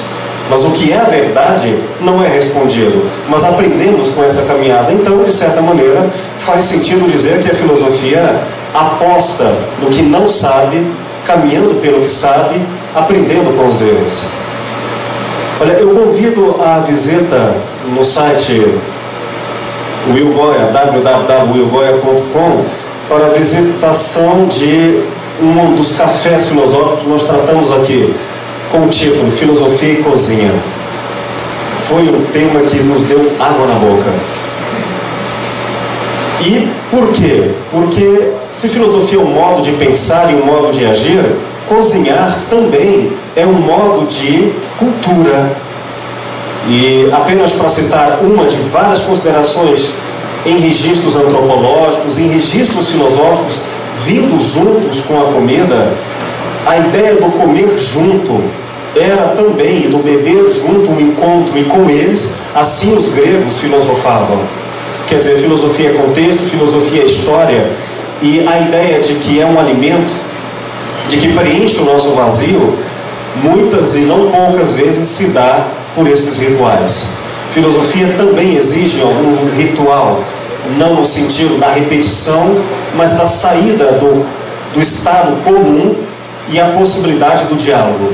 O diálogo é um espaço e uma condição em que a cozinha promove, sim, acredito, a capacidade de preencher vazios. Querida Maria, se há uma possibilidade de vencer esse ciclo vicioso, eu ainda acho que é fé. Mas Erich Fromm, grande filósofo, jurista, psicanalista, um dos maiores psicanalistas do século XX, nos diz que assim como existem ciclos viciosos, existem ciclos virtuosos. E não se trata de um ato inaugural que vencerá tudo, mas a persistência de tal maneira que haverá em algum momento, para alguns, talvez não para todos, que a caminhada alcançou um momento que não volta mais atrás. Aqueles que, de alguma forma, já foram investidos deste caráter de continuar diante da morte, diante dos limites, diante do impossível, já não é mais negociável. Elas estão, de alguma maneira, viciadas na virtude, estão, de alguma maneira, incorrigivelmente dedicadas ao que creem ser certo. Acho que uma dessas personagens é o professor de filosofia. Ele insiste, e se perguntar se há uma razão para isso, não há. Há mais razões para parar, mas porque o bem lhe tornou um amor à causa, ele continua. Se há um testemunho, eu chamo os professores para que falem dessa verdade. Aqui, todos os queridos professores dão prova disso. O Lucas coloca sobre a questão que o que nos faz, o que nos move são as perguntas. Eu acho que foi isso o tempo. Que as perguntas tinham o poder, diante do diálogo e da escuta, a capacidade de fazer pensar. Eu ainda me lembro do que parece ser lugar comum, que faz o sapo pular é a necessidade. Karl Marx disse isso, Carl Gustav Jung mostrou isso de outra maneira. A necessidade é uma crise que ou você provoca por um espírito guerreiro, de quem tem a chama sagrada, de quem decide vencer a acomodação, ou não se preocupe, a vida vai lhe provocar crises. De resto, a morte não deixará que isso acabe em vão. Então, perguntas à parte, ou você provoca a crise, ou ela lhe provoca. Rodrigo, é comum ouvir no espaço do direito, eu leciono para filosofia para direito, há mais de 12, 13 anos, e o que é comum é se falar no termo operador do direito. É quase um operário, quase um marmiteiro, alguém que vai trabalhar para cumprir uma função que não é outra do que o mito da felicidade, que é ganhar dinheiro, ou pela fama, ou pela sexualidade, ou pelo dinheiro. 3 lugares mais comuns e símbolos da felicidade. E aqueles que negarem esses 3 grandes vieses de crença da felicidade, acham que vão procurar sim a infelicidade, porque não terão descanso, sossego. E o filósofo é um desassossegado. Leia o livro do Desassossego de Fernando Pessoa e verá como não é fácil ser filósofo. E não acho que há possibilidades de uma espécie de calmaria ou qualquer aproximação de um sentido amplo que seja de felicidade na personagem do filósofo. Ele é como um guerreiro, ele vai para a morte, penso eu. A sua vitória é dar na sua vida, não vejo outro caminho. E a propósito disso, para se fazer filosofia no direito é preciso, se possível, dar indignação. Porque direito é a busca pela justiça e não a compreensão da justiça sem injustiça. Mas o que isso tem a ver com o mito de Sísifo? Alberto Camus, ele interpreta dessa maneira: quando os deuses o condenaram a um trabalho inútil, um esforço imenso para nada, ele analisa, e eu peço perdão de não ter colocado isso antes, o olhar que aquele homem, Sísifo, dá do alto da montanha para baixo, como quem diz: vou ter que fazer isso de novo. Só que nesta hora, ele age de uma maneira diferente daquela quando caminhava empurrando a pedra. Ele não tinha tempo para pensar. Ele estava obrigado pelo trabalho à execução da tarefa. Mas quando a tarefa é desperdiçada, então ele se pergunta por quê. Nesse momento ele é livre. E eu me pergunto, diante da morte, recuperando Platão e não menos todos, o que de alguma maneira enfrentaram a possibilidade da morte, não apenas física, mas simbólica, de todas as perspectivas que foram fracassadas, e as vitórias que foram alcançadas e ainda assim não trouxeram a realização, o ato de tornar real. Parece-nos que nós ainda nos permanecemos artificiais. E aí a pergunta: por quê? Por quê? Permanecer na pergunta é não mais ser condenado. Neste momento há liberdade, que é a ação.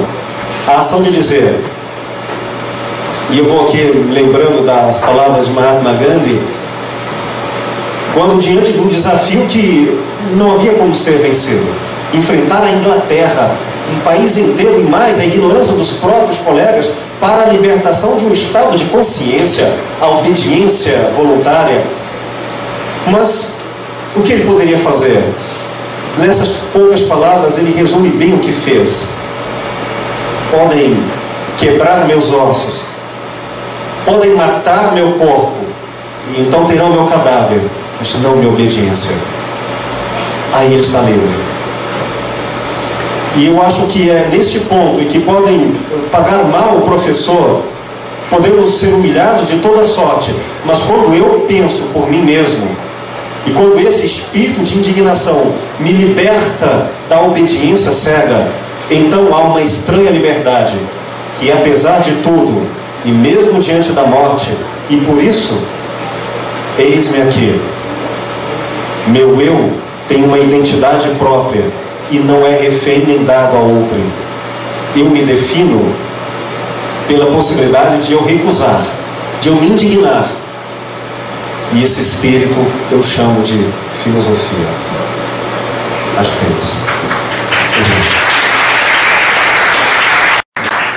Vou ser bem breve, respondendo aqui diretamente ao Carlos, ao Rodolfo e a Maria, também ao Lucas, que me fizeram questões que podem ser relacionadas aqui. Eu diria o seguinte: vocês me perguntam coisas como como ensinar filosofia sem ser conteudista, o conhecimento reificado, como superar essa questão, qual é o caminho para modificar essa realidade, como ensinar filosofia no ensino médio, levar a questionar apesar dos condicionantes e tudo. Eu vou dizer para vocês o seguinte: eu acho que o Brasil, ele padece até hoje pelo fato de ter sido o último país a ter libertado os seus escravos. Padece muito porque uma república tão jovem, que tem pouco mais de um século, teve quase a maior parte do tempo dessa república foi ditadura. Padece muito porque nós acabamos de sair de uma ditadura e não nos libertamos de todos os tentáculos dessa ditadura. Nós temos uma participação política do povo assim, pífia. O caminho é a participação política. O professor ser herói, que lindo. O professor ser herói, eu sou um herói, eu vou lá para dentro da sala de aula e com o meu heroísmo. Eu não quero ser herói, e não quero que você seja herói, que professor não seja herói. Eu quero um país que tenha condições dignas, um país que defina 10% do PIB para a educação, um país que crie políticas para formar uma escola digna, para que a gente tenha confiança, uma escola pública digna, de qualidade, para que tenha espaço não só para filosofia, mas espaço para arte, espaço para música, espaço para a vida, que a escola não seja um caixote quadrado de reprodução positivista, neopositivista, de conhecimentos prontos, acabados, para adestrar as pessoas para o mercado. Essa escola é o que eu tentei mostrar aqui. Filosofia nela é só um apêndice, é só um detalhe, é você ser um herói. Enfim, então tem toda uma questão política, social, tem todos os condicionantes que a gente tem que avançar nesse país. E sem a via política não adianta, você vai morrer lá dentro, certo? Você vai ficar doente. Eu sou diretor do Sindicato dos Professores. Nós temos pesquisa, tanto de professor com problema mental, professor com depressão, porque são heróis. Então, chega de heroísmo. Nós queremos criar condições realmente para que a escola tenha espaço para a filosofia. Não meia hora, Carlos, não 45 minutos por semana, mas que tenha um espaço digno. Então, essa, eu acho que é uma questão estrutural, que precisa mudar.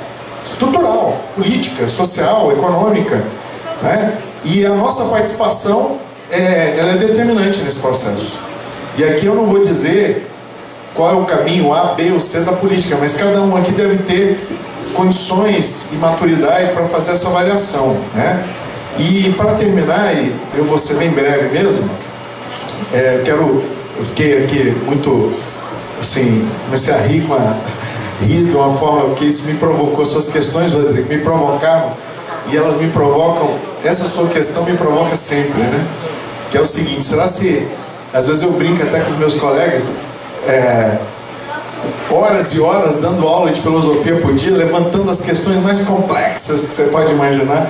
Às vezes eu digo assim, eu queria ser um ignorante, queria estar na roça nesse momento, preocupado simplesmente com a próxima refeição, ou sei lá, né, com as questões mais naturais, e às vezes a gente... porque eu acho que o caminho da filosofia, o caminho do conhecimento, especialmente o caminho do conhecimento filosófico, eu não acho que é o caminho da felicidade, não. O professor aqui fez a analogia com o profeta. Como é que terminaram os profetas? Mortos. Como é que terminou Sócrates? Como é que terminou Nietzsche? Enfim, eu não sei se o caminho da filosofia, se a busca da verdade, e aí eu posso até dizer Cristo, né? Do seu jeito, da sua maneira, enfim, essa é toda uma questão que alguém vai dizer, o cara já está falando de religião aqui. Não, estou indo seguindo a analogia aqui do professor. Cristo, com todo o seu comprometimento pela busca da verdade, até morrer na cruz. Enfim, busca da verdade, comprometimento, isso eu não sei se traz felicidade, não. mas pode trazer uma felicidade coletiva. O seu trabalho, o seu ardor, o seu comprometimento pode trazer uma felicidade coletiva. E eu quero, hoje, na minha vida, brigar por uma felicidade coletiva. Tem muitos de nós, professores, que querem resolver as questões de maneira pessoal, ele quer a felicidade dele. Então, eu penso que os advogados, os engenheiros, os estudantes, os professores, todos devem se comprometer não com a felicidade apenas individual, como essa sociedade nos coloca, mas com a felicidade coletiva. Isso é participação, isso é comprometimento.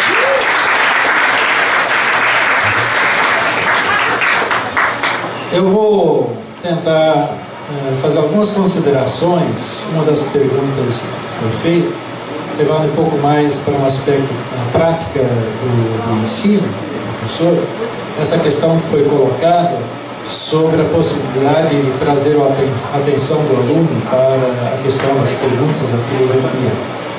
Essa é uma questão que quem trabalha com o ensino, com a prática de ensino, é uma das questões que incomoda, que a gente tem como um dos problemas. Sobretudo, dentro daquilo que foi colocado, ensinar filosofia dentro da grade curricular que a gente tem, com esse tempo tão escasso, tão pouco, né? E que agora é uma das nossas lutas, não é agora o fato de colocar a disciplina, mas conseguir o status dela, né? Para poder de fato fazer valer alguma coisa, uma vez que ela está na realidade, mas trazer essa parte da preocupação com o ensino da filosofia, de como tentar fazer com que a filosofia, quando inclusive foi colocado aqui, quando muitos dos alunos dizem que a filosofia não serve para nada. Eu tenho uma aluna que fez uma pesquisa no estágio dela com alunos do ensino médio, com 250 alunos de alguns colégios, e o resultado foi isso: mais de 60% dizia que é para, de certa forma, uma certa distração, como se fosse um momento de um certo lazer, né? Até que saiu uma pesquisa, eu vi essa semana, e que perguntaram às crianças, ligado mais uma questão voltada à educação, o que eles mais gostavam ligado à educação na escola. Duas coisas que eles mais gostam: das férias e do recreio. E mais ou menos assim os alunos respondem: gostam da filosofia, que é um certo recreio, de certa distração, não levando a sério. Mas como fazer com que o aluno entenda que filosofia é sério, né? Bom, aí quem mexe com isso, tem alguns autores aqui no Brasil que trabalham mais especificamente com a questão do ensino, como Silvio Gallo e outros aí, próprio Danilo Marcondes, que vai estar conosco, estão convidados para o mini curso dele, dia 2 e 3 agora de julho, à tarde, na universidade. Nós vamos fazer a divulgação. Se propõe pelo menos 3 abordagens. Uma abordagem histórica, que é mais comum, uma abordagem temática e abordagem problematizadora. A abordagem histórica, ela trabalha com a história da filosofia. A abordagem temática trabalha com certos temas ligados a interesse, possíveis interesses, enfim. E a abordagem problematizadora parte de determinados problemas para discutir esses problemas e levar por meio disso a filosofar. Dentro disso há então até uma sugestão de procedimento. Um procedimento de que devia se sensibilizar o aluno ou por um tema ou por um problema. E a partir dessa sensibilização, de certa tentativa que o aluno se motive para a temática ou problema, é que se caminhe para uma reflexão ou para uma análise, uma discussão, e no sentido mais filosófico. É uma sugestão e tentar levar o aluno se interessar, né, para com a filosofia. Como fazer isso em 45 minutos numa aula, como disse, é meio milagroso, é difícil, né? Mas temos que tentar lutar com isso. Outra coisa que eu queria também rapidamente mencionar, que foi colocado aqui, eu trabalhei também 5 anos com mestrado em filosofia, aliás, mestrado em direito e de ética. E também percebi um pouco a própria formação, no caso, que se dá no direito, né? E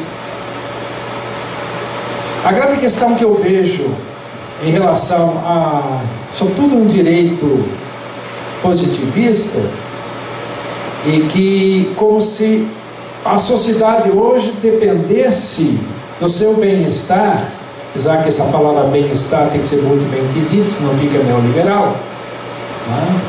Mas a sociedade, ela depende da lei,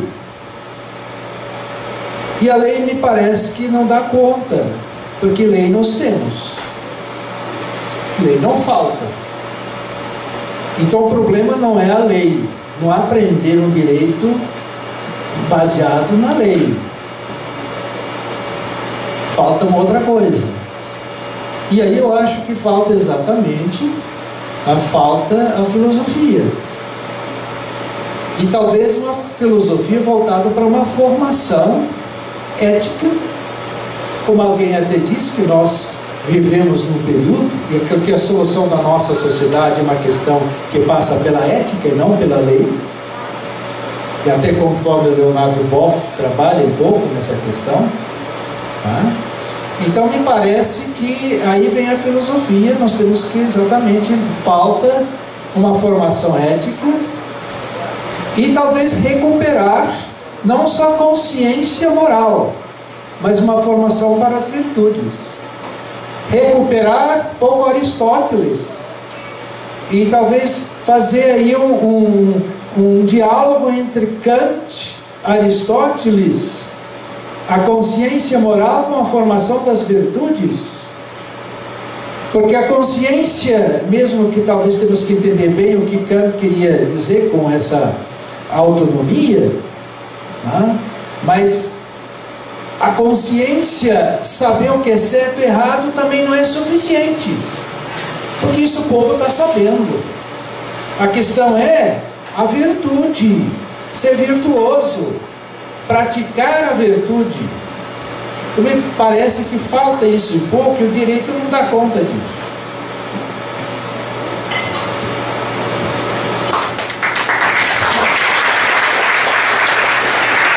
Gente, eu acho que já falaram tudo que eu acho que precisava ser dito.